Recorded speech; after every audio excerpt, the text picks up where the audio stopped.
up? What up? What up? It's your boy Griff from the Woods Finest. We back again. A little extra credit, if you will.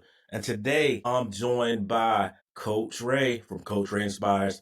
He's always active in the community with the kids, and I think we couldn't get this started off any better than doing this a one-on-one session for the first time with opposing views. So I think this is going to be a really, really interesting episode.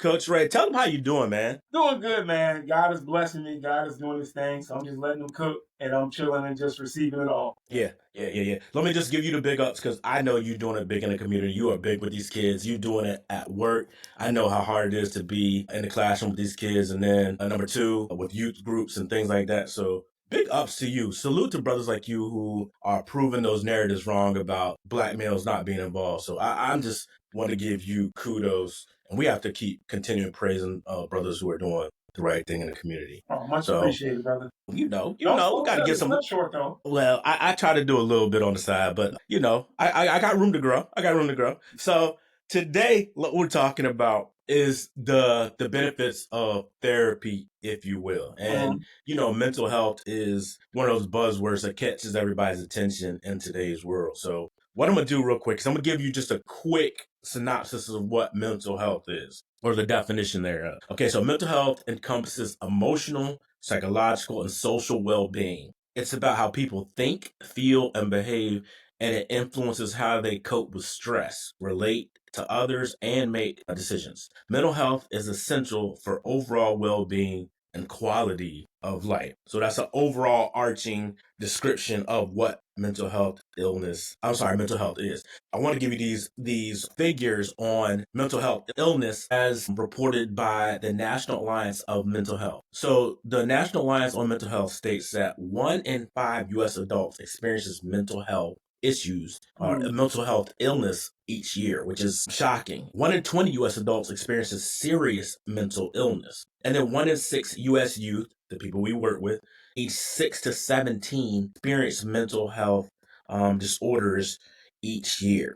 It says 50% of all of these lifetime mental illness begins by age 14 and 75% by age 24. So it's usually diagnosed very, very early in the child's lifespan. Suicide is the second leading cause of death among people aged 10 to 14. And that is truly alarming. And the last stats I'm going to give you is just the demographics. So the National Alliance on Mental Health reports that African Americans have annual prevalence rate of mental health illness at 21.4%, as opposed to white people who have 23.9. So we're slightly ahead of them. And I don't want to point something else out, which is really interesting to me. Mixed race children have a rate of 34.9% mental health, which I would think would be attributed to them not really being loved or gravitated by either community. Huh? Well, I'm saying them not trying to figure out who they are. Like, yeah. Which side do I go to? I can see that. Yeah, I can definitely see that. So before we get started, we are not mental health experts, No. But we are working with young people and we're familiar with what is available to them. So just think about from our generation to what you see now. The number of students with mental health disorders, would you say is similar? Is it rising? Is it declining? What do you think is going on in the schools and with the young people today? It's rising. Okay. I think we would all agree with that. Yeah. What about the number of professionals who are designed to help treat those students or young people? Is that number going up or down? It's going up. Yeah, I would definitely. These aren't trick questions. I'm looking like I don't know what's wrong with this. Yeah. I ain't gonna strike you out. No. These are home runs. Every pitch I'm at, you gonna hit it out of the park. Okay. So what has changed? What do you think has changed from when we were younger to this generation now that has more access to mental health issues or and professionals, but it seems like, the diagnoses and the way these kids are suffering is going up. What do you think has changed? One of the things that I've noticed that has changed is that the professionals that are taking on those roles to help students with mental health are coming from a generation that suffered through mental health issues. Okay. So Yeah. if we be real, like, because we think about like how we were raised and how we grew up, like we didn't therapy wasn't really a big thing in our communities No. growing up. So because we realized what we suffered through mentally, emotionally, all those things, a lot of us are coming back to education to say, or in these other areas with young people and saying, I want to be what I needed for them. So we got to attribute it to that. People are choosing to become the people we needed. Unfortunately, a lot of these young people are raised by people who don't value mental health or who don't value strong mental health. Let me say that. Parents are more excuse makers. Parents, Okay. and I'm not saying all, I'm saying some. Some parents make a lot of excuses. Some parents need to live in that victim mentality. Some parents haven't figured out who they are. It bleeds over to their children. So you figure it's a household of two parents who have the same thought processes, having 3 or 4 kids that are suffering through their parents' inability to emotionally regulate because the parents are suffering through their mental health issues. They haven't figured out who they are. They haven't sought therapy. They haven't met with a life coach. They haven't done anything, but they're raising kids. Yeah. And the kids are suffering through the parents' insecurities and stuff. Wow, you said so much in just a small window. I mean, we talked about parents trying to find themselves. We talked about the therapists themselves going through and needing that and trying to become what they think today's kids need. There's a lot of issues wrapped into just. Right. It's not just isolated to just man. Listen, okay. Let me just. I'm gonna veer off the path just a little bit. I want to talk about what I think is one of the biggest things that's leading to mental health. What are we, and I'm talking comparatively speaking, what are we feeding ourselves today? Today's kids, what are they feeding themselves as opposed to 20 years ago that's leading to these type of issues? So for me, I'm just gonna name a couple of things that I think we're feeding ourselves. What kind of movies, and I'm not opposed to any specific type of, and I can't get my words out today, any types of movies, but I remember back when I was younger, a lot of the movies that we saw, and I'm not saying they're all great or anything like that, but a lot of times they were funny and they had positive endings. They had clear delineations between what's good and what isn't. And I think today the lines are more blurred. Now the storytelling has gotten a lot more complicated. I also believe that we indulge a lot in. I know you're a big horror movie guy, and we had horror movies when we were younger too. But I think now it's even more drastic. Like the types of movies we're getting into, what's the content in them, um, the messages, particularly music, especially the music that's fed to us, is a little bit different. And the last one I'll say is social media. I think social media it might be the biggest cause of all because it gives these kids, and not just kids, it gives people identity issues where you can't be happy with who you are naturally. If that makes sense. Like you can't just be happy. Like, hey man, I can't walk down the street. Hey, I'm a little chubby, but I'm all right though. I'm all right. I'm all right though. Speaking as a former chubby brother who got himself, bumped and stuff, can you speak to some of these issues with what the kids they are feeding themselves and how it leads to some of those mental health issues? As a former member of the Chubby Brother Brigade, it does. And social media is junk food for the brain. It is. But it's temporarily satiating. So you eat a bag of chips. It's not good for you, but it's temporarily satiating. It's not real food. Absolutely. Social media is the same thing. The Yeah. problem with it that comes on top of it, the seasoning that comes with social media is comparison. So you feel what I'm saying? So if Talk about it. adults, kids, you're looking at social media, that's your junk food, that's your candy, that's your chips, that's your soda drink, right? Add a little bit more on it comes comparison. You're seeing a kid who might be doing better than you in some area. So now your situation doesn't, even though it might be good, it's horrible in comparison to that kid. Right. I got a car at 16, and I'm not saying me, I'm just speaking in general. Yes. I got a car at 16, but this kid's parent bought him a Hellcat. Yeah. So my parents ain't as good as his parents. You feel what I'm saying? So it's comparison. Women and men are living through social media relationships and comparing them to theirs. Well, relationship goals is this, but your husband works hard here. Sorry, he's not a millionaire flossing on social media, but he works hard. But because he can't take you to Dubai, you leave him. Right. or because your wife don't look like the woman that you've been, clamoring over on social media, you separate yourself from her. It's Yeah. comparison. It's junk food. It is. Which, as far as I can say again, former brother, a member of the Chubby Brother Brigade, junk food was satiating, but momentarily. Social media, right? You say movies. Our movies were clear cut. I love the horror movies, but there was always a resolution at the end that came out somewhat positive. Yes. That doesn't exist now. There's No. always, what is the next big splash that I can keep people's attention with? Oh, this movie should end positively. No, let me kill off the main character at the end because, I want the big wow. Yeah. And so there's no resolution. Evil, if you pay attention to a lot of movies now, the dark side seems to win more. It does. So It now does. people's minds don't understand the battle of good and evil anymore. Evil's starting to supersede, and there's a reason. So now it's trying to get people to see there's a reason to be evil. There's a reason to not be. Yes. Because you and I talked. I know we veering off a little bit, but we talked before. I said I agreed with Ultron. We were talking about something a while back, a superhero movie. I said some villains were right. Absolutely. Joker was right. Absolutely. Joker was right. Bane was right. Ultron was right. And I think somebody we were hanging out with said, well, I think Thanos was right too. We were like, whoa. So what happens is now people's mindsets are like, we got comparison, we got no positive resolution.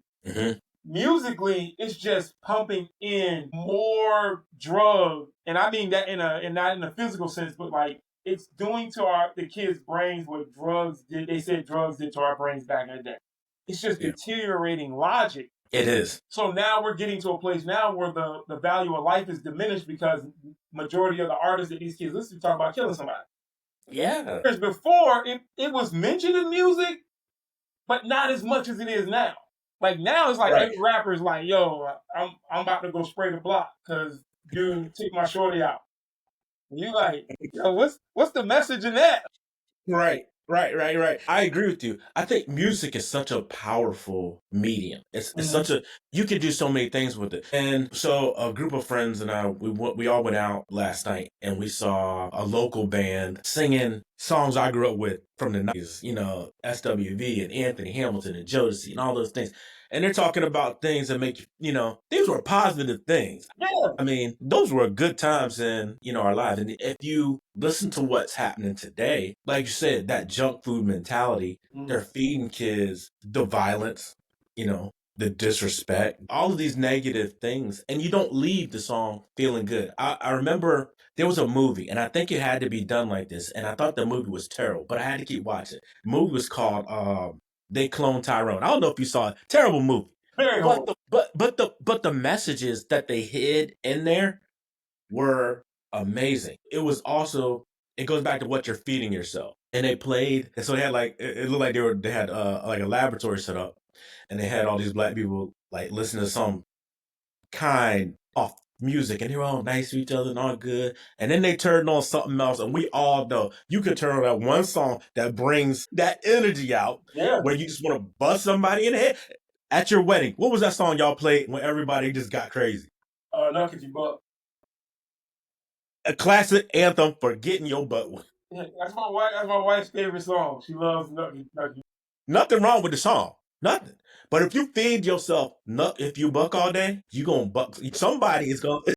You're gonna start that energy develops, and so like, and not to say all music is bad, because there's some really good artists out now. Absolutely. The problem is they ain't hitting them on no airwaves because it makes you know what I'm saying. Like you got female rappers, Cardi B, those chicks are talking about sex or whatever, but then you have a rapper like Rhapsody who is actually very talented, very skilled, and is talking about sounds like somebody we would have listened to back in the day. Right. Yes. Because that means they're gonna get young girls to start thinking positive. We don't want that. Yes. So I'm with you. Yeah, so I think that's a big part of it. What we feed ourselves is definitely contributory to what these kids are going through there. Before we move on to the benefits of therapy, did y'all, when you were in school, did y'all have bullies? Yes. Okay, so tell me, what did it teach you? What did you get out of it? Resilience. It taught me resilience. It taught me mental toughness. Like I learned how to joke because I was bullied. Yes. Yeah, that's how you learn how to joke. I got tired of being joked for being fat, so I had to figure out how to joke. All right, cool. I'm not saying it was right. I'm just saying I adapted to the situation, and I was bullied bad. Yeah. And so I adapted mentally. It was like, I'm not gonna let this break me. So I'm gonna figure Right. it out. Okay, bet. You Yeah. wanna joke me? One of the ways I used to do that, I'm here for a second. One of the ways I used to win joke battles was because I already knew the jokes they were gonna bring at me before they started talking. So I would already put those out there. All right, I already know I'm fat. So let's take that one out. You know what I'm Take it out. saying? What do you have now? I was fat. I had a gap. All right, so I'm gonna take those two away from you. Now, what you got? So now you got them with the. It's like the 8 Mile. Right.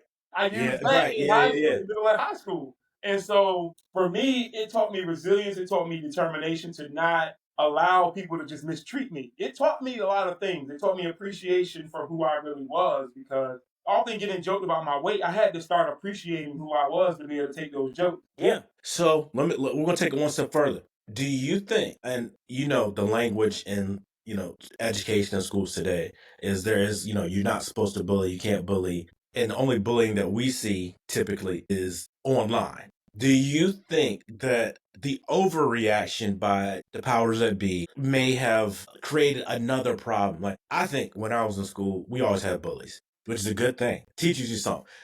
Teach you something about yourself, how to deal with it. And if you've never seen it before, then it could be a shock to your system. But do you think subtracting that may have let people get through this facade of going through life and you're not going to ever come into conflict with somebody that you don't agree with or someone who may be nasty to you? I think the powers that be were people who were bullied. Yeah. And Didn't deal with it they well. never overcame it, so they got a Yeah. seat and they got a degree, and now I'm about to dictate this flow. I'm not saying that it's right. Again, I'm not saying bullying is right, but what I'm Right. saying is that the only difference is now compared to when we got it, we could turn it off. When we got off the bus and went home, it was over. Yeah. You know what I'm saying? These kids can't turn it off. So I see the sense of urgency and why they're, Right. like, hey, we got to put, because they get joked in school. Okay, something happens in school. Say you lose a fight, you get joked, whatever. When we was growing up, you went home. Okay, everybody laughed about it. The next day, school was normal. Mhm, These kids mhm. can't turn it off. Yeah. It's on social media. Right. You got beat up in a fight at first period. That joint's on Instagram before second period starts.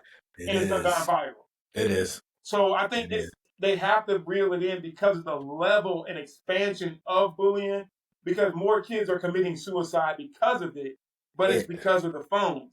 It's because Yeah. if I lose a fight, I'm on TikTok and on Instagram before I get to lunch. And now everybody in a 50-mile radius know I got beat up and they inboxing me about getting beat up. Right. Right. You feel Right. what I'm saying? So I think Yeah, I do. I agree with what you're saying. I think it did teach us something because there was no out there. It didn't spread out beyond the hallway. Now these kids, like, they phone, like, hey, you at home trying to sleep and you still getting hit in the group chat about how you lost the fight. Right. You know what I'm saying? So, or how your girl broke up with you, or girls that like may have done something and their boyfriend got mad and sent a new picture out. Now everybody has it.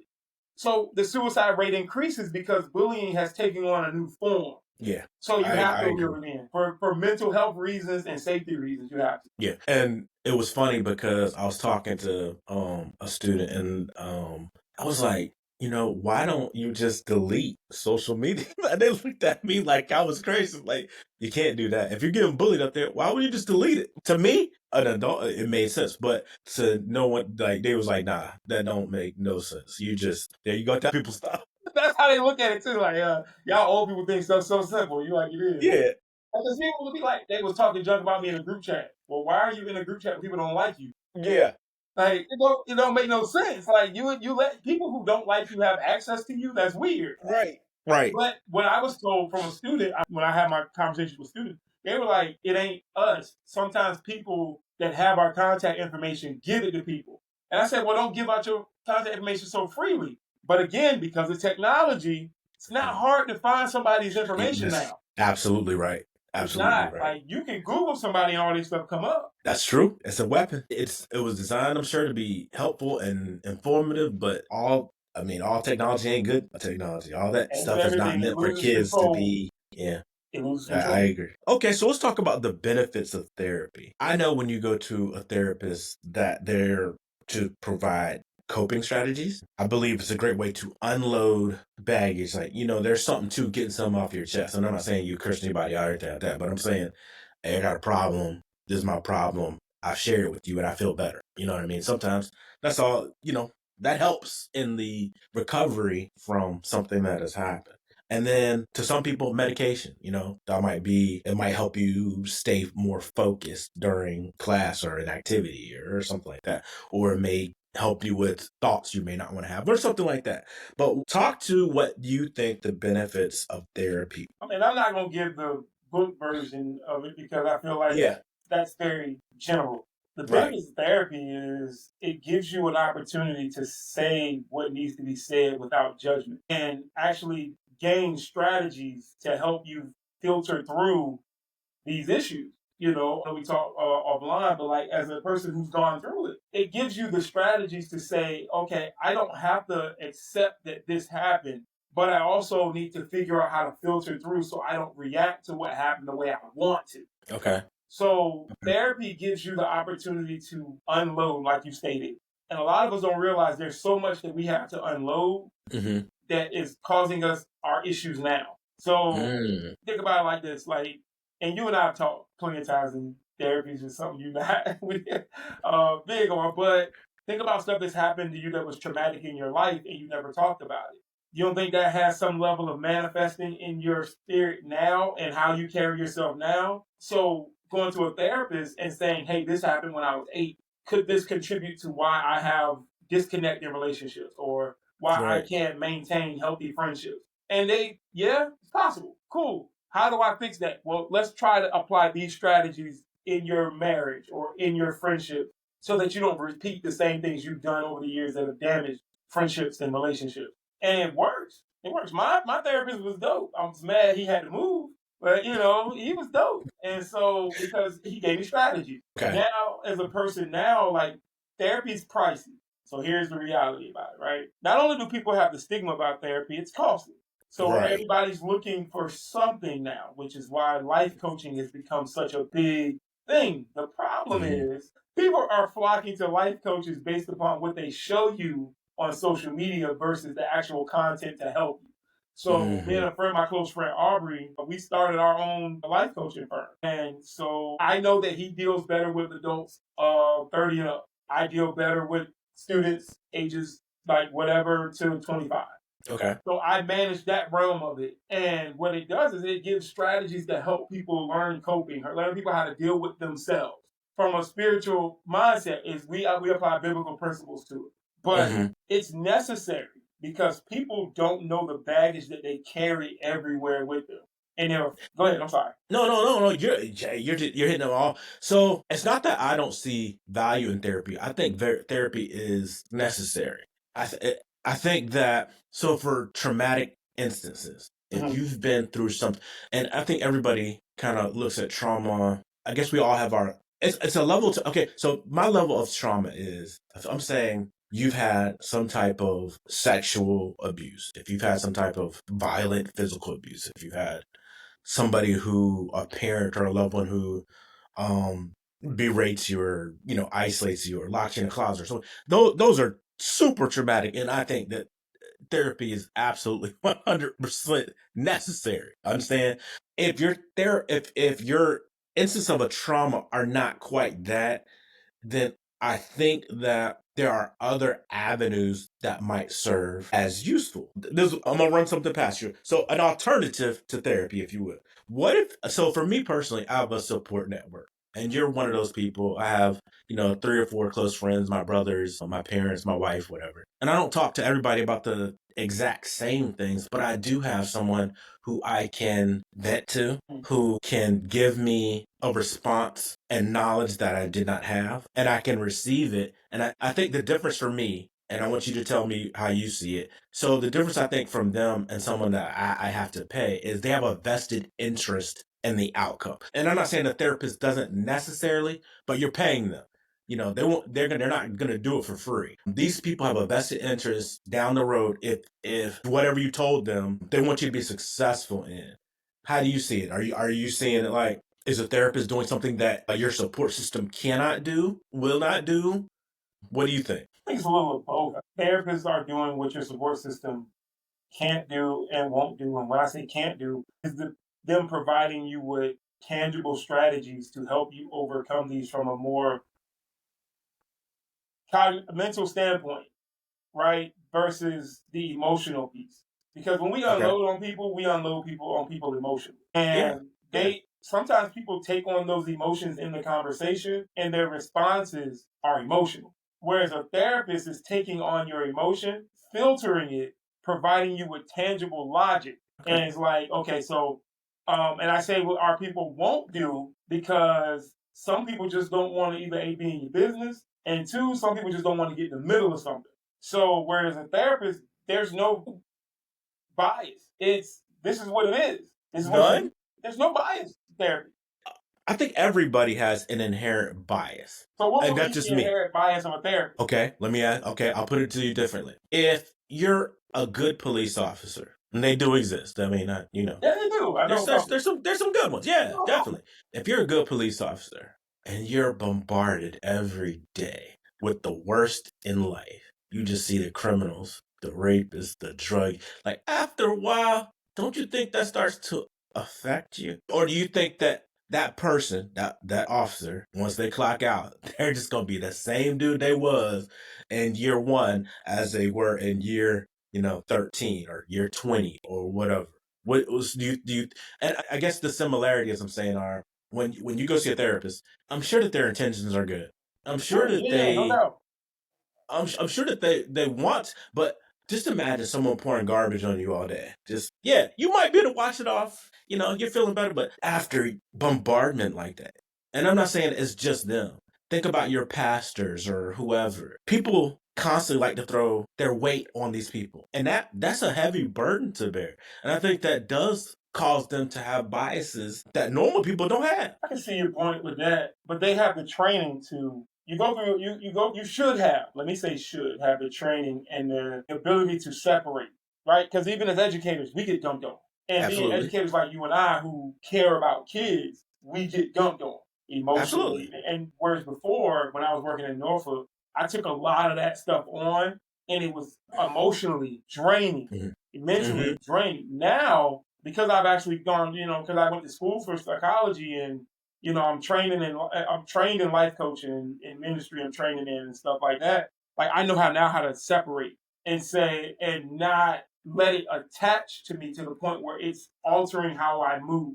And I think when you don't have that ability to separate, it piles on you and then you take on everything. Whereas you got to learn to say, I got to go in here with the mindset I'm here to help, not take on. And I agree with you, but I'll say this in response. So I can remember like the first year I was teaching was the most difficult year I had in terms of learning kids' stories and what they deal with. And ever so often, I'm reminded of what those kids would say to me back then. Things I didn't think. I didn't grow up with those issues, but to see something like that, it attached itself to me because number one, you care. You do want the best for these kids. And once you learn their story, you're just like, Yeah, I no, gotta help. no, I like gotta help.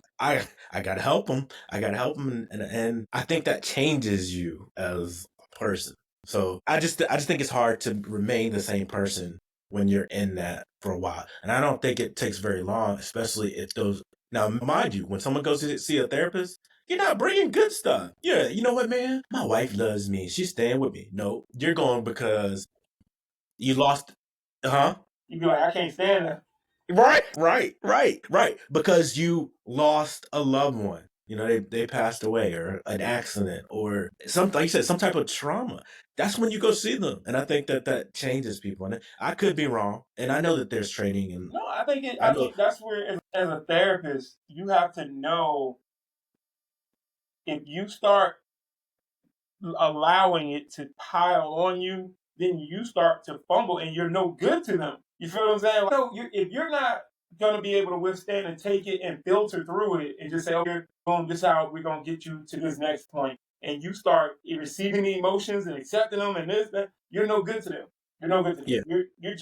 You're just another family member that's going to soak it up and tell them what they want to hear. Okay. So are you familiar with the television series Shrinking. Yes, I actually watched that show. That was actually good. Great show. Great show. I love it. Funny, mostly like, positive. Love the show. So the main character is a mental health specialist, and he starts helping his clients. And the way he's helping them, I was like, I can dig that. That's the way I would want it done. Do you agree? Or you think, nah, it should be a clinical, you give the person, or you keep asking questions to try to get them to see the heart of the matter instead of just helping me. I remember, and I'm going to tell you one more quick thing I'm going to ask for your response. We had a supervisor when we worked for Norfolk, and I remember this individual said to me, I was about to say, well, that person said we had coworkers or interns who were having problems. Mm-hmm. And they said, every time that they're drowning, are you going to save them? And I said, yes. She said, well, they'll never learn. Well, I was like, they could be dead. I mean, you do understand if you don't save them, they could die, right? I remember that day. I mean, that, huh? I still remember that day. That some people are just, Yeah, and so to your point, I like the way he did it on Shrinking. Why? Because the way most people do it in therapy operates like medical companies. It's I got to keep you sick because you got to keep coming. No, the objective should be to help them be well, so that when they actually succeed, they like, hey, come see this person. Yeah, help me through.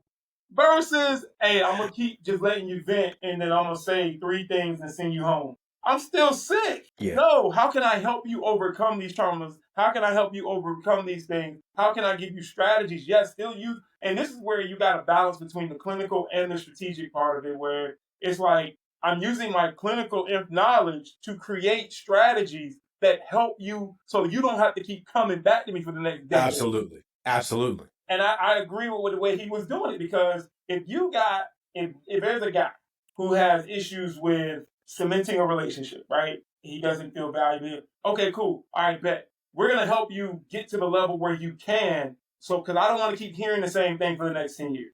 And I don't want to say that in a bad way. But if you're comfortable hearing the same problem over and over again, then by all means, keep operating the way you operate. I'm not. Right. Even when I work with students, my students in school, any kids on life coaching, they will tell you, I don't want to hear the same complaint 3 weeks from now, because that shows me that you're not growing. So now now we got to figure out where you're the problem. Yeah.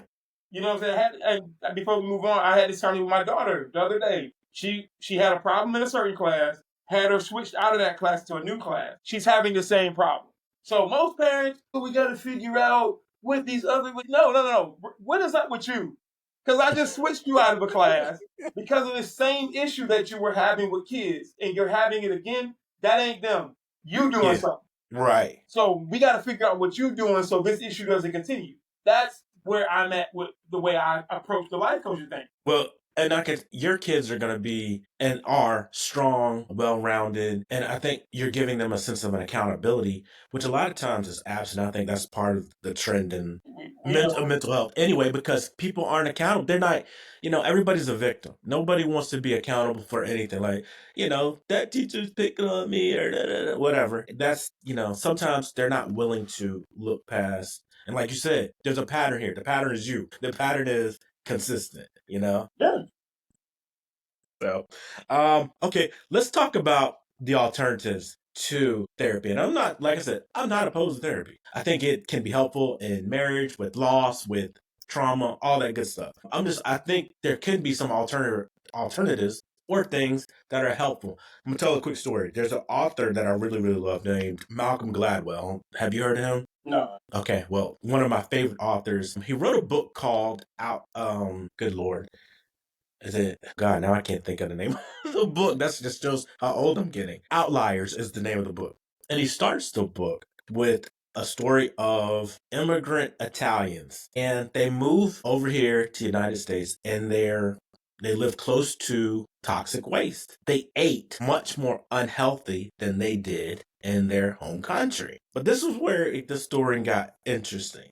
The people lived to be very, very old, and they were only dying of old age, is what one of the doctors was reporting. And they was like, well, why is that? They eat terribly compared to where they came from. They're close to toxic waste. what is the difference in this group of individuals? So deeper dive into that community, and you saw like they had like 100 civic league and organizations. So people were interacting in ways that were just very, very unusual. Just imagine you're in 10 clubs and organizations. Now, for you, that would be ordinary. For me, that would be a long day. But just imagine you get to experience so many different things, from food groups to reading books with people to advancing skills and trades and all those kind of things. And there was an interconnectivity which had to be healing in some type of way. So I say one of the things I think is really, really helpful with anybody, and especially if you're someone who's going through some mental health type issues, is the support group, your friends, your family, a community that includes churches and youth groups and all those kind of things. There's so many great organizations and clubs out there, and I'm fortunate. I know I'm fortunate because I have a really good support system with you and some friends and my family and all that kind of thing. But would you agree that that would kind of serve as a very, very beneficial tool in our fight against mental health issues? Yeah, I think that's great. I mean, you think about it, Proverbs 27:17, iron sharpens iron, right? I think that when you put people in position for camaraderie, community, and all those different in communities that they can thrive in, right? Mm-hmm. Not just putting them in a group of people and you're like, oh, be friends with these people. Right. I'm big on community. I tell my students this all the time, like, especially at the church, you need community that helps you. Because if you're going through something, there's somebody that's overcome it. So you should be having conversations with your community, because if somebody overcame it, they're like, oh man, I went through that last year. Let me tell you how I overcame it. I put these, I did da da da. Okay, cool. Now I have strategies within my community, and then I have somebody that's going to follow up to say, hey, how's that going? That's the importance of the community piece. I think outside of the mental health, in the mental health field, which is why I tell parents all the time with students, if they ain't busy, they're gonna fall. And parents like, no, they have to be busy. Find something positive for them to do. Find something for them to be attached to that is going to yield positive dividends. If you got a kid who likes music, find a group that just meets and does music. Don't just let them sit in their room and listen to music for 8 hours. If you got a kid that likes gaming, like find a group that goes to the gaming place and play, not just sitting there on with the headset on in the crib, because once you turn it off, it's just you alone. But that community piece is big. It saves you, and I think that's why those people that survived the old age, because they had intertwining communities. Well, today I'm stressed out. Let me go over here with the people that's going hunting. Today I'm a little irritated with my wife, blah, blah, blah. Let me go over here with the dudes that's just playing spades, and we can just talk. That's big. Like, even when we come to your house, we play cards. We play cards like 4 o'clock in the morning. Why? Because that's healthy. It might be a long night, but it's healthy because we getting it all out. We all got different problems. We all chopping it up, but we're filtering it through one another. So when somebody's like, yo, I went through that same thing. Yo, this is what I did. You like, bet, I'm going to take that advice. Absolutely. It's healthy. Absolutely. It is. It is. And it's fun. So it is fun. What about the elimination of, I know we talked about the types of things we're feeding us. So if we eliminate those things, you said something very, very pointed. You said, if you don't keep them busy, those they're going to find something to entertain, and it may not be positive. So we want to eliminate those things, but what do we replace them with? So if I'm eliminating all the time they want to be on social media or play video games in a room, or the violent TV and movies and things like that, what can I replace them with? Reading. Group conversations. So especially at home. Like, if you're not having group conversations with your kids, you're setting them up for failure. Putting, again, goes back to putting them in positive groups. Finding groups. There's mentor groups. Like, they have the 200 plus men. SG Row has they have their auxiliary group. All these different groups for young ladies in the area and young men. There's things for them to be a part of. The problem is, and this is the problem, that some parents don't want to take time to invest in their kid mentally, but they want the world to cry with them when their kid reacts and does something that causes them harm through their mental. So I think you got to replace it with something that gets them out of their comfort zone. You have to, because it draws them into another. Those triggers when people are out of their comfort zone. It does. And I was having this conversation with a friend of mine. We were talking. People who do the same thing, right? They go to communities and they're talking to kids. You shouldn't put the guns down. And this, that, and the third. And it's like, this is the 10th year you've done this. The murder rate hasn't changed. Right. This the 20th annual Stop the Violence talk. And 6 kids died 2 days before you pulled up, right? Nothing's changed, right? So it's the 20th annual hot dog giveaway, single mom. Guess what? The numbers inflated. So what you do is you replace where they are with something they've never seen.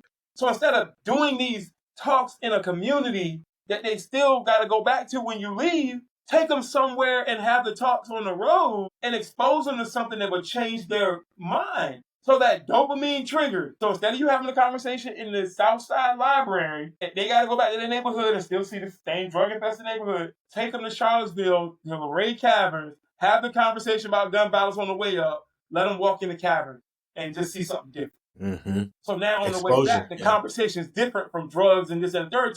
Man, that was dope. Dope, what's that? Or take them to a million, like go find a realtor that sells millionaire houses and just take them to that. Because now they're like, man, hey, you can get this house. You're replacing the junk food with sustenance. Mm-hmm. Because if I see $1 million home and all I've ever seen is apartments and townhouses that's run down, I don't think there's anything better. So that junk food is my escape from what I'm dealing with. But if you take them and have that same conversation in a sustenance-filled area, a community, you take the young girls that's raised by single mothers to a community of homes owned by Black women or women in general. Now that dopamine trigger, oh man, I can actually do this. Yeah. It's just remove them from the situation. Yes, it's crazy you say that. So my first year doing the marketing club in school, I took a group of kids, and the States is actually held in Virginia Beach. So it's right down the street from, a different city, but we're roughly 13, 14 miles from where the kids live. They got to stay in Virginia Beach as opposed to Norfolk. And I'm not saying one's better or worse than the others. That's irrelevant. But I had one of the students tell me that they never left the city of Norfolk. I said, you're 17. What? How is that even possible that you spent your entire life in one city? You've never seen anything else. So they'd never seen those big hotels on the boardwalk. They'd never seen the types of buildings. They'd never seen all of these kids from, Northern Virginia and all these other places. For me, when they told me that, and they told me in a way that was like, thanks for letting me be a part of this. Mm-hmm. I was like, that was really cool. I said, you know what? I was like, I almost gave myself a high five. I said, that's the cool part.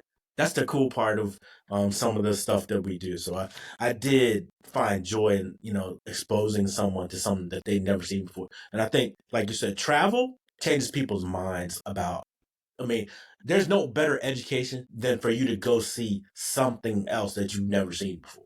So I agree with you there. Okay, I'm going to talk about my third point, something that you can do, an alternative, if you will, guys. And I know I see you got the fitted turtleneck or whatever on. And I'm saying, I think you'd be surprised when you're having a rough day, when you're not feeling like yourself, and you just go for a run or press some iron, and I need to do a little more of that myself. But, the kind of month I've been having, I need to do a whole lot of that.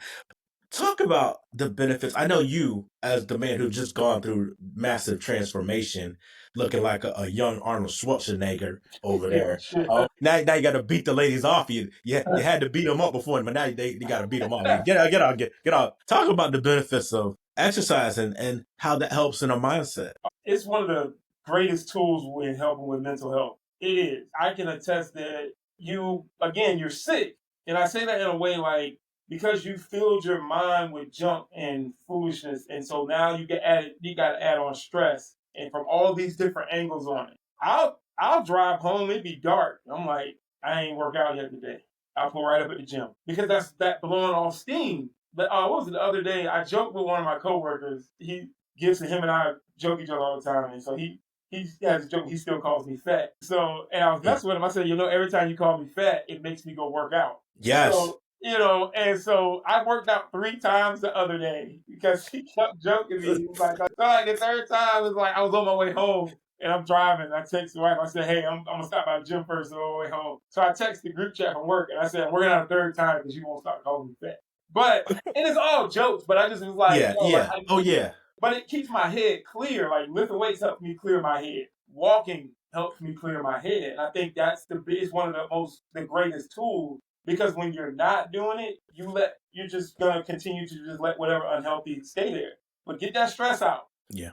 Listen, Yeah. it relieves stress so fast. It does. It does. And I'll say, you know how black folks are. I mean, I don't know how many times, like you said, somebody's like, you fat. And I'm just like, I got to go today. I mean, I got to get. I think, you know what? And I'm glad you said that. I need to just put a recording of somebody just saying I'm fat every day, and then I wouldn't miss a workout. So I need, I'll be lying to myself. I look in the mirror, I'm like, huh? Oh yeah, you all right? You all right? No, get to the gym. Get to the gym. That's my goal. Somebody liked it. So, okay, and the last thing I think, and probably one of the most important, is our faith. So I know that, I mean, I started a journey. I've really started to read my scripture every day. So I think I spent about 15 to 20 minutes every day straight through. I set a timer. And I was like, okay, first thing you do, just read and receive what God has for you. Talking about the benefits, I know you're active with the youth and First Baptist South Hill, right? First Baptist South. Yes, beautiful, beautiful place. I need to visit. Tell me the benefits of having that faith and being able to share that with the young folks. How does that impact? As a person who resisted the completion of accepting God, and I say that because I grew up in church. Mm-hmm. Me I too. grew up around church and I served a long time, but I just didn't accept the completion of God because I still had some sin to do.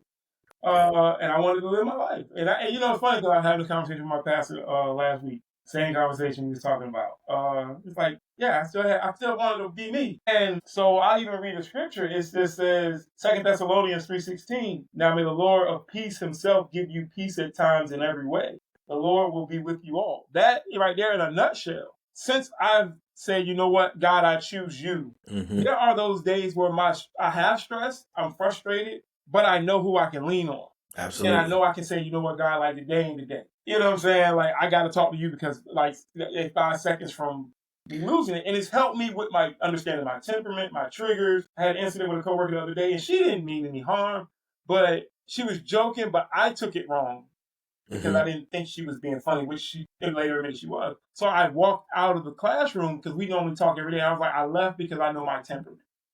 So to keep me from saying something I didn't want to say, ruin our friendship, I said, I know I needed to vacate. That's discernment from God. That ain't nothing else. Because before, I would have just, you know me, I would have just let loose. It is what it is. But I know that my trust and my faith in God has gotten me to a point where peacefully I can deal with situations. Peacefully, I can react to a situation the right way. So my mental health now, it ain't perfect, but because of my faith and leaning on God and trusting him, so when I feel those moments, I can say, God, look, I need you right now.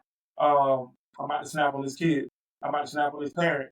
You know, and God will be like, yo, like, and I'll say sometimes, I'm like, God, give me the right words to use. It balances. And be praying on the road before I get to work balances it. Mm-hmm. You know, hey God, I'm seeking you this morning. I need to operate the way you need me to operate and not myself.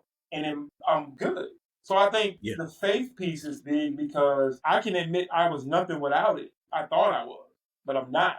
So my mental health is in control because I chose God and God has his hand on it. Yeah. And we're going to leave it with God. I just want to, I want to say, if you're looking for an inspiration, someone who's going to be a blessing to your kids, your organizations, whether it's a church, a youth group, a school, whatever, please, please, please hit up my guy at Coach Ray Inspires. We're going to put his contact information in here. We thank him again for joining the Woods Finest. We couldn't have done this show without him. This is our first one-on-one session. I appreciate this brother right here for taking us call and making this show what it is. So for the Woods Finest, it was your boy Griff. This has been a little extra credit. We look forward to seeing you guys on the very next episode of the Woods Finest.